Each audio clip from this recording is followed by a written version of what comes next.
با خبرهای آخرین از جهان و تاجیکستان برنامه اخباری آزادی را من مومن احمدی تقدیم میکنم. سلام بیننده عزیز، امروز 10 ایون است. نگاه به سرخط گزارش‌های برنامه.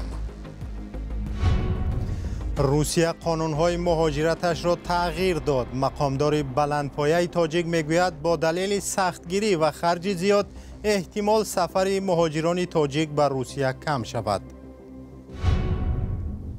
همکاری چین با تاجیکستان. کشاورزان تاجیک شکایت دارند که کارخانه‌های چینی کشتزارها را بی‌حاصل و به طبیعت زیان می‌رسانند. من همین 3 سال میشه میکارم. همه قطعه بیره کشیده خوش رو میشد، گل به میبیاده، گلش میریزد برا. راننده های مسافرکش میگویند ظاهرا شرکت هایی که حق تنظیم تاکسی های پایتخت را دریافت کردند بجز از پولسیتانی مسئولیت دیگری بر دوش گرفتنی نیستند. ما در این پرسیده اومد یکی کسل شویم یا یکون کسلی داشته باشید گفتید که فرق نداره. مقامات تاجیک میگویند احتمال سفر مهاجران کاری تاجیک بر روسیه کمتر شود. شریف نورزاده معاون وزیر مهنت، مهاجرت و شغل اهالی تاجیکستان گفته است با دلیل تغییر به قانونگذاری روسیه که با هدف حمایت از کارجویان خارجی تهیه شده است، کار و زندگی مهاجران سخت‌تر می شود. از این رو او گفته است در این شرایط احتمال اهمیت روسیه برای شهروندان تاجیکستان همچون یک کشور مهم برای کارجویی کم شود. این مقامدار تاجیک از تغییرات در قانونگذاری روسیه توصیف کرده است. او گفته است که قانون‌هایی که در 1 سال اخیر در سمت مهاجرت در روسیه قبول شده است به مهاجران حق می‌دهد که صاحب سغرته باشند و در آینده نفقه بگیرند. رقمی کردن ثبت نام مهاجران برای کار و زندگی را معاون وزیر یک سبب اصلی کاهش فساد نامیده است، ولی همزمان گفته است که برای گذشتن از این روند یک مهاجر عادی مبلغ زیاد باید صرف کند. او گفته است خرج زیاد ولی همزمان کاهش امتیاز به مهاجران حتی مشکل در گرفتن سیم کارت و بستن عقد نکاح می تواند باعث کم شدن سفر مهاجران به این کشور گردد. وزارت مهنت گفته است که در نیم سال 2024 نزدیک به 400,000 مهاجر از تاجیکستان به روسیه رفته است که نسبت به همین دوره سال پیش یعنی 2023 15% کم بوده است. طبق آمارهای گوناگون در روسیه حدود 1 میلیون مهاجر تاجیک کار و زندگی می کنند. مقامات تاجیک گفتند که تنها سال 2024 بیش از 30,000 از مهاجران از روسیه اخراج شدند. ساکنان روستاهای نزدیک به شهر بار در سربستان و پنجکین در تاجیکستان اضطراب و تشویش یکسان دارند. آن هم از آلودگی‌ها از کان‌های معدنی متعلق به چین. اگرچه حکومت‌های دوشنبه و بلگراد از سرمایه‌گذاری چین خوشحالند، مردم محل از آلودگی زمین و هوای خود می‌ترسند. شرکت زیجین میگوید محیط زیست را آلوده نمی‌کنند. همکارم طاهر سفر خلاصه تحقیق بخش سربی و بخش تاجیکی را تقدیم می‌کند. نزدی همون دنبیا گذارید ادمی سحریا که سحر هم میخیزه همون بوی که نفس میگیری سر آدم یک چرخ زدگی برای میشد انیقش. مردمی که در محلهای آلوده شده زندگی میکنند از دهقانی دست کشیدند. با این گرد و غبار هیچ چیزی صحت پرورش کردن نمیتوانید. اسدالله و میلاش 5000 کیلومتر دور از هم زندگی میکنند ولی یک همسایه دارند. همسایه هم کانهای معدنی که شرکت عظیم چینی زیجین استخراج میکند. در سربستان اکثرا میس و در تاجیکستان طلا. زیجین میگوید محیط زیست را آلوده نمیکند. حکومت‌های بلگراد و دوشنبه هم از سرمایه‌گذاری‌های چین خوشحالند. سربیا و تاجیکستان از طریق برنامه یک کمربند و یک راه چین به هم وصلند. طرح استراتژی رئیس جمهور شی جین پینگ که هدفش توسعه نفوذ چین در غرب است. پس از سالها خودداری دیارد اندیلیچ مهندس بازنشسته از نزدیکی کان معدنی بار مالکیتش را به شرکتی چینی فروخت. برای کوچیدن از روستای استرالیا آماده می شود که تا حال آن را 200 خانواده ترک کردند. مردم ده طلب داشتند بر اساس برنامه مخصوص کوش داده شوند، چیزی که اصلا نشد. من کجا روم؟ من نمی توانم بار و بندم را گیرم و روم. چی کار کنم؟ شرافتم را فروشم؟ شرافت اجدادانم را فروشم؟ شرکت زیجین سال 2018 اکثر سهمیه‌های کان مصر را از حکومت صربستان خرید. سال 2021 شرکت چینی به استخراج کان نوی معدن سوکرو پکی آغاز کرد. баъди харидани кон ва коркарди маъдан ширкати зиҷин тавлидотро бисёр зиёд кард. аз ҳама бештар се манбаи ҳаётӣ олуда шудааст: об, ҳаво ва замин. شرکت زیجین 70% سهمیه‌های شرکت زرافشان تاجیکستان را سال 2007 خرید. اگرچه برای آلوده‌سازی محیط زیست بارها جریمه شده است، اما همچنان از حمایت سختی مقامات رسمی برخوردار است. حکومت تاجیکستان میگوید از حساب شرکت میلیون‌ها دلار مالیات میگیرد. مردم محل میگویند شرکت آب و هوا و زمین آنها را آلوده کرده است. پامیدور نقد نمیپزد، پوره نمیپزد. من هر سال بودرینگ میخوریدم، بودرینگ ابوزار نمیخریدم. من همین 3 سال میشد میکارم. همه قطعه بیرد کشیده خوش رو میشد، گل به میبیاده، گلش میریزد برخت. شفتولی هم نمیشد. درخت شفتولی. گروه زنان بیزار شده از آلودگی سال 2023 برای شکایت به مرکز پنجکند رفتند. به جای شنیدن شکایتشان ماموران میلیسه آنها را دستگیر کرده و آگهی دادند. وقتی که درون وای بردن گفتن شما را 15 سوتک پادوال به میشنانیم. ما چی گناه کردیم؟ گناه ما را گفته بعد ما را جزا دهید. نه گفتن، ما را مسخره گفتن.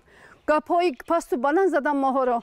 وقتی که ما در درون همون داخلی خودم شخصا بیهوش شدم، این با آب نتید، خاک تید گفته دوغ زدین. شرکت زیجین میگوید تمام قاعده های حفظ محیط زیست را رعایت میکند و تا 20 سال دیگر اینجا حق استخراج دارد. با وسیع‌تر شدن دامنه فعالیت زیجین، ساکنان درمانده زیر گرد و غبار آن برای آینده خود مبارزه میبرند. اصلان گلاب افزاده ولایت مختار کوهستان بدخشان که به حبس ابد محکوم شده بود در زندان وفات کرده است. او 35 سال داشت. منابع آگاه به رادیو آزادی گفتند گلابوف شامی 9 ایون بر اثر خونریزی معده جان داد. مقامات رسما در این باره صحبت نمی کنند. خبرنگاران رادیو آزادی این موضوع را پیگیری کردند و قبل از برنامه از همکارم خیرامان بقازاده درباره جزئیات حادثه پرسیدم. خبر مرگ اصلان گلابوف را نخست انوره سرکارова روزنامه‌نگاری توجیک مقیم اروپا در فیسبوک نشر کرد. به نوشته او گلابوف گرفتار زخم معده بود و صرف نظر از شکایت زیاد سری وقت یاری طبی دریافت نکرد.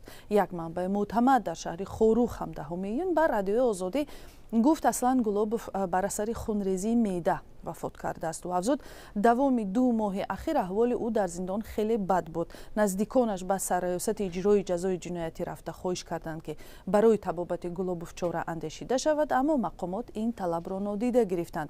پایان اقتباس. تلاش‌های ما و همکاران دیگر برای گرفتن شرح رسمی از اداره زندان‌ها نتیجه نداد. نمایندگان سرریاست اجرای جزای جنایتی گفتند در این موضوع تلفنی صحبت نمی‌کنند.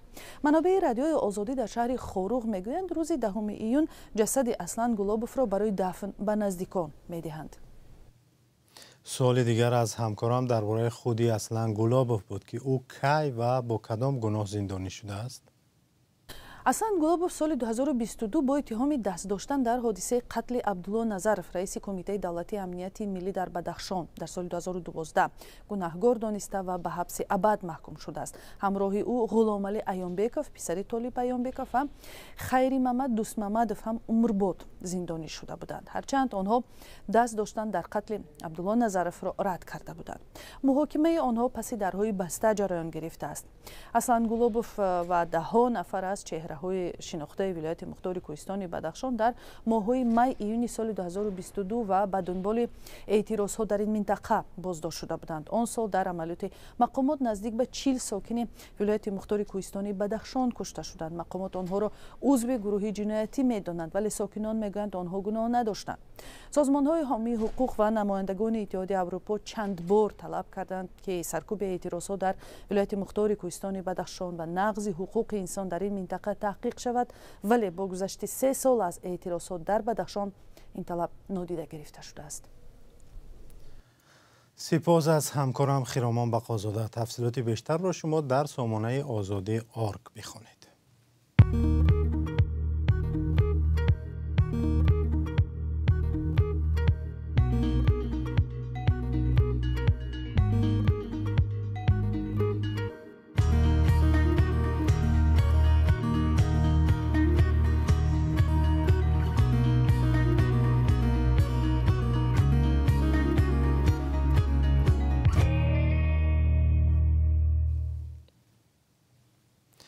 اجازه تنها 4 شرکت تاکسی و برهم دادن شرکت‌های دیگر مسافرکشانی برخی رانندگان را در دوشنبه نگران نموده است. شهرداری دوشنبه و شرکت‌های خدمات رسان موضوع را شرح نمی‌دهند. رانندگان شکایت دارند که شرکت‌های تاکسیرانی ظاهراً تنها مسئول پول‌ستانی هستند و وظیفه آنها در بخش حفظ اجتماعی رانندگان مشخص نیست. علیشیر ظریفی و امیر عیسایف گزارش می‌دهند.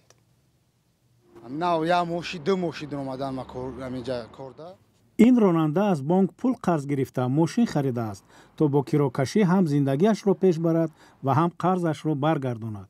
ولی میگوید شرکت یک تاکسی که در آن کار میکرد برهم خورد و اکنون نمیداند آیندهش چی خواهد بود. ما را زنگ زدن شرکت SMS روی کردن که شرکت محکم شده گه. ما اومدیم اینجا ما را روی دوران گاهی شهر بی خطر ابخدنو لیست بگذارید. میگم ما شما را شرکت 8000 شرکت نو کرده گن همونجا باید روی ممکنن دامو شرکت 8000 روزدا 100 سمپل میتی 100 سمپل کار کنی نکنی مقصد هم 100 سمپل میسپوری. هم صحبت ما میگوید زورش به این مبلغ و هم پوشاندن قرض بانکیش که ماه 7500 سومونی است نمیرسد. اقلا 50 سوم میکردن برای ما خیلی چی میشی سبک میشی وقت داکجون. چونین نگرانی‌ها در پی آن صورت میگیرند که حکومت دوشنبه تنها به 4 شرکت مسافرکشانی کواتا یا اجازه تاکسیرانی در حدود پایتخت را داده شماره تاکسی ها را از 4 به 12000 بالا برده است. به شرکت های اکو تاکسی، اولوچه افتا، کاویان و صفا تاکسی اجازه داده شده است که هر کدام 3000 ماشین را برای مسافرکشانی استفاده کنند. برهم دادن چند شرکت تاکسی پرسش‌های را برای راننده بختیار ابراهیموف به میان گذاشته است. وی از مسئولان شرکت‌های تاکسیرانی پرسیده است که در صورت بیمار شدن شرکت هر روز 100 سومانی حق خدمت رسانیش را میگیرد. ما در این پرسیدم یکی کسل شویم یا یگان کسلی داشته باشید گفته که فرق نداره. خیلی نمیدونیم قانون سپورت کرده نمیتونیم موزی. شواز یگان شوا گایم مقصد غم دیان نمیتیان مخصوص همه چیز ما میگیرن پتیوفکام را میگیرن ما چه کار میکنیم من همیش وزی نامعلومه. بعضی شرکت‌های تاکسی قطع کار خود را تصدیق ولی از شرح موضوع نیز خودداری کردند. اداره‌های مربوطه شهرداری دوشنبه به تماس‌های ما پاسخ ندادند. حالا صاحبان 4 شرکتی که اجازه کار دریافت کردند برای رسانه‌ها و جامعه معلوم نیستند. بحث و مشکلات شرکت‌های تاکسی در تاجیکستان نو نیست. در گذشته مقامات بعضی از شرکت‌ها را مجبور کرده بودند که ماشین‌های سال استحصالشان کهنه‌تر را نگذارند مسافرکشانی کنند. دیرتر از شرکت‌ها خواسته شد که بیشتر تاکسی‌ها ماشین برقی یا الکترومبیل باشد. بر اساس یک قرار شهرداری دوشنبه باید تمام تاکسی‌ها در پایتخت ماشین‌های برقی باشند. یک زاده تاجیکستان به دادگاه ناحیه سمولنینسکی پتربورگ روسیه عریضه داده است که جنس او را در سندهایش از مرد به زن تبدیل دهند.